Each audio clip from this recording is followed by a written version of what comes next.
Exporting a Microsoft project file to Excel is useful for sharing data or performing additional analysis. Here's a step-by-step guide. Open your project. Launch Microsoft Project. Start Microsoft Project and open the project file you want to export. Access export options. Navigate to export.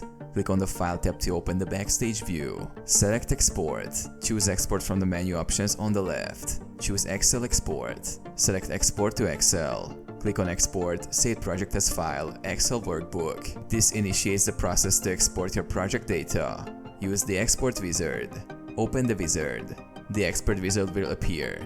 Choose Excel workbook and click Save As to specify the file location and name. Select Export options. Choose whether to export the entire project or specific views. You can also select a predefined map or create a new one to customize which fields to export. Review and finalize. Finish export. Follow the prompts to complete the export. Click Finish to generate the Excel file.